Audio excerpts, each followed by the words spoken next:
आले न गेले असे आले न गेले किती भल्या भल्यांची हरली मती भल्या भल्यांची हरली मती जिथे झुकतील ती महारथी जिथे झुकतील ती महारथी असा हा भीमराव घटनापती असा हा भीमराव घटनापती. नमस्कार, माझे नाव आहे विनय जगंबे. मी आता तिसऱ्यामध्ये शिकत आहे. आदरणीय व्यासपीठ वर्ग आणि इथे बसलेल्या माझ्या बालमित्रांनो, आज 14 एप्रिल डॉक्टर बाबासाहेबांची जयंती. ही जयंती 152 देशात साजरी केली जाते. ही जयंती उत्साहाने साजरी केली जाते. भारतीय राज्यघटनेचे शिल्पकार, विश्वभूषण, विश्वरत्न, भारतरत्न, अर्थतज्ञ, इतिहासकार, बोधिसत्व आणि अन्यायाचा निर्भय शत्रू, मानवाचे पुजारी, महामानव डॉक्टर बाबासाहेब आंबेडकर यांच्या प्रतिमेला वंदन करते व मी माझ्या भाषणाला सुरुवात करीत आहे. हजारो वर्ष गुलामगिरीतून मुक्त होण्यासाठी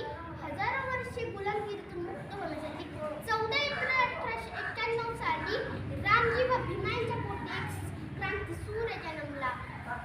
14 एप्रिल 1891 रोजी रामजी व भीमांच्या पोटी एक क्रांतीसूर्य जन्मला, ज्याला तुम्ही मी डॉक्टर बाबासाहेब या नावाने ओळखतो. ज्याला तुम्ही मी डॉक्टर बाबासाहेब या नावाने ओळखतो. भीमराव 5 वर्षाच्या असताना त्यांच्या आईचे निधन झाले. त्यांचा सांभाळ त्यांच्या आत्याने केला. शिक्षण हे भागिनीचे दूध आहे. शिक्षण हे भागिनीचे दूध आहे. जो तो प्राशन करेल तो घुरघुरल्याशिवाय राहणार नाही. जो तो प्राशन करेल तो घुरघुरल्याशिवाय राहणार नाही असे म्हणणारे डॉक्टर बाबासाहेब आंबेडकरांचे शिक्षण मॅट्रिक पर्यंत पूर्ण झाले.